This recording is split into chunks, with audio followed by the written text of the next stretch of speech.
memberikannya kepada para muridnya. Demikian juga kita. Sesudah bangkit dari antara orang mati, Yesus menampakkan diri lagi kepada para muridnya di pantai Danau Tiberias. Ia menampakkan diri sebagai Yesus. Di pantai itu berkumpul Simon Petrus, Thomas yang disebut Didimus, Nathanael dari Kana yang di Galilea, anak-anak Zebedeus, dan dua orang murid Yesus yang lain. Kata Simon Petrus kepada mereka, "Aku mau pergi menangkap ikan." Kata mereka padanya, "Kami pergi juga dengan engkau." Mereka berangkat lalu naik ke sana. Tetapi malam itu mereka tidak menangkap apa-apa. Ketika hari mulai siang, Yesus berdiri di pantai. Akan tetapi murid-murid itu tidak tahu bahwa itu adalah Yesus. Kata Yesus pada mereka, "Hai anak-anak, apakah kamu ingat ikan?" Jawab mereka, "Tidak." Lalu kata Yesus pada mereka, "Tibakanlah jalan di sebelah kanan kaki, maka akan kamu peroleh." Mereka pun menyebarkan, dan mereka tidak dapat menariknya lagi karena banyaknya ikan. Lalu murid yang dikasih itu berkata pada Petrus, ketika Petrus mendengar bahwa itu adalah Tuhan, maka ia mengenakan jubah, sebab ia tidak berpakaian, lalu terjun ke dalam tanah. Kemudian murid-murid yang lain datang dengan perahu, karena mereka tidak jauh dari darat, hanya kira-kira 100 meter saja, dan mereka menarik jalan yang tinggi. Ketika tiba di darat, mereka melihat karang, di atasnya ada ikan dan Yesus. Kata Yesus pada mereka, "Bawalah beberapa ikan yang baru kamu tangkap." Simon Petrus naik perahu, lalu menghela jalan itu ke darat, penuh dengan ikan besar, 153 ekor panjangnya. Tuhan, engkau tahu bahwa aku mengasihi engkau. Kata Yesus padanya, "Gembalakanlah domba-domba." Kata Yesus padanya untuk ketiga kali, "Simon, anak Yohanes, apakah engkau mengasihi aku?" Petrus pun merasa sedih, karena Yesus berkata untuk ketiga kalinya, "Apakah engkau mengasihi aku?" Petrus berkata padanya, "Tuhan, engkau tahu segala sesuatu. Engkau tahu bahwa aku mengasihi engkau." Kata Yesus padanya, "Peliharalah domba-domba. Aku berkata padamu, sesungguhnya ketika masih muda, engkau sendiri mengikat pinggangmu dan berjalan kemana saja engkau kehendaki. Tetapi jika engkau sudah menjadi tua, engkau akan mengulurkan tanganmu, dan orang lain akan mengikat engkau, serta membawa engkau ke tempat yang tidak kau kehendaki." Hal itu dikatakan Yesus untuk menyatakan bagaimana Petrus akan mati dan memuliakan Allah. Sesudah mengatakan demikian, Yesus berkata kepada Petrus, "Ikutlah aku." Demikianlah sabda Tuhan.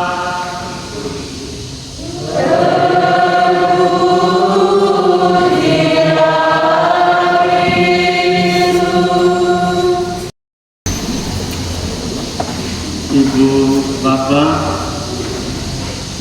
saudari-saudara, umat yang dikasihi Tuhan. Hari ini Bapak Uskup sebagai pengganti para rasul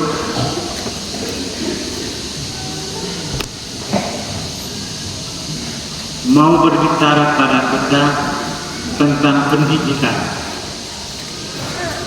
Kebetulan bulan Mei adalah bulan pendidikan nasional. Dan pendidikan itu adalah bagian penting dari tugas pewartaan Yesus sendiri. Karena untuk menjadikan manusia kita yang baik, hidup bahagia di dunia, dan juga kemudian bahagia abadi bersama Allah. Pendidikan itu bertujuan menyelamatkan. Kita dengarkan dalam surat Gembala. Surat Gembala Uskup Maumere pada bulan Pendidikan Nasional 2025. Keluarga Katolik Komunitas Pembelajar Utama. Saudara-saudari, rekan-rekan iman, biarawan-biarawati, dan umat sekalian yang terkasih. Salam dalam sukacita kebangkitan Tuhan kita Yesus.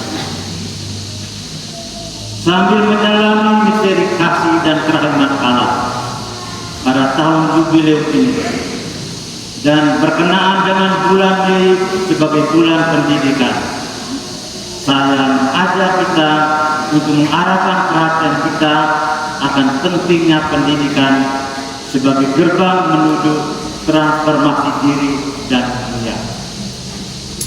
Upaya mulia tersebut tidak hanya menjadi perhatian pemerintah, masyarakat, badan penyelenggara, komunitas sekolah, melainkan pertama-tama harus dimulai dari setiap keluarga sebagai komunitas pembelajar utama.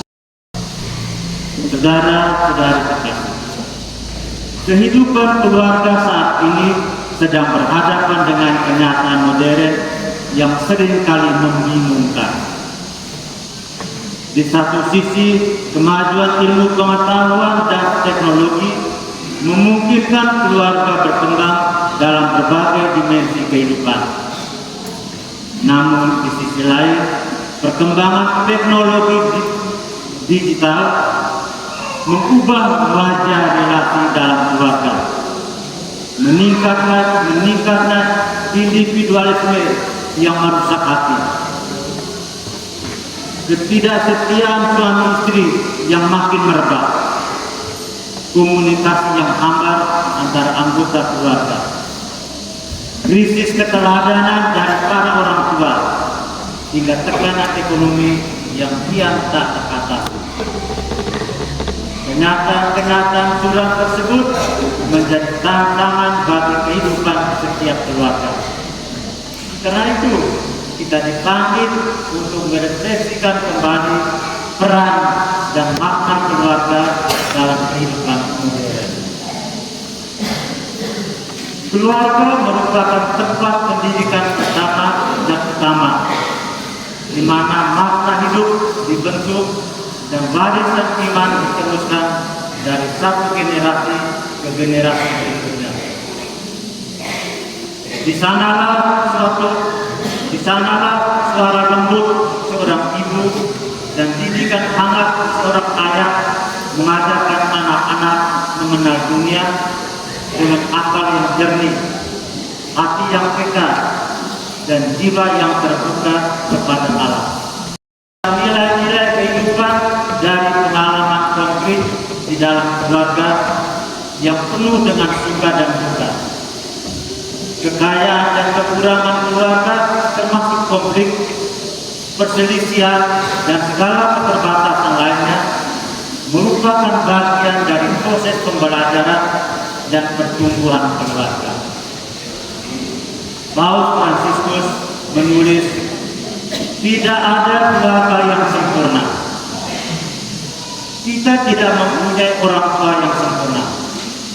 kita tidak menikah dengan orang yang sempurna. Kita juga tidak memiliki anak yang sempurna. Kendati demikian, semua keluarga dipanggil untuk bertumbuh dalam kreativitas misioner dan tindakan-tindakan transformasi. Keluarga Katolik, gereja rumah tangga. Saudara-saudari terkasih, keluarga sebagai gereja rumah tangga, eklesia domestika, terungkap lewat tindakan-tindakan konkret seperti perkata dan teladan orang tua yang menunjukkan identitas sebagai pewarta iman yang pertama dan utama. Adapun proses itu dimulai ketika keluarga mulai menyusun pengalaman-pengalamannya menjadi ciri dan pembelajaran yang bisa dialami dan dimaknai oleh setiap anggotanya. Dalam konteks ini, pembelajaran iman, kasih, dan pengharapan tidak dibatasi pada pendidikan formal, melainkan mencakup proses sosial, emosional, dan kognitif yang berlangsung melalui relasi sehari-hari dalam keluarga. Gereja rumah tangga, kisah-kisah keluarga yang telah dimaknai mesti menjelma dalam tindakan konkret. Orang tua dan anak-anak tidak hanya membaca dan memaknai kisah keluarga, tetapi juga menjadi pelaku transformasi kisah-kisah keluarga tersebut agar semakin bermakna dari hari ke hari. Lebih dari itu, sikap menerima, kasih, penghargaan, kepedulian terhadap setiap anak, perhatian dan pemenuhan kebutuhan jasmani, emosional, pendidikan, dan spiritual adalah ciri dasar dari keberadaan setiap keluarga. Pekerjaan dan aktivitas orang tua, tugas dan tanggung jawab ini tidak bisa dialihkan kepada pihak sekolah dan masyarakat. Karena Yesus untuk bertumbuh dan bertambah besar dan bertambah hikmatnya dan makin dikasihi oleh Allah dan manusia. Keluarga-keluarga Katolik pun boleh menjadi tempat yang nyaman untuk anak-anak belajar, bertumbuh dan berkembang. Keluarga tetaplah sekolah pertama dan orang tua adalah guru utama kehidupan bagi anak-anaknya. 2 Mei 2025 pada perayaan Hari Pendidikan Nasional. Salam dan berkat. Edwardus Martinus Sembuh, Uskup-Uskupan Lampung.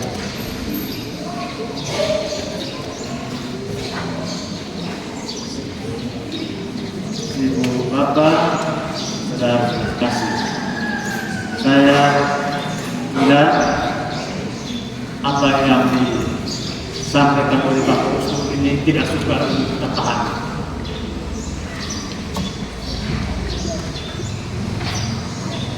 Bapak Uskup mengajak kita melihat kembali pentingnya pendidikan.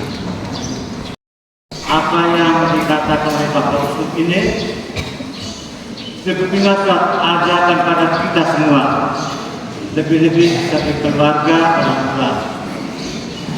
Tutur naudone me kita supaya bisa mulai ngasiah.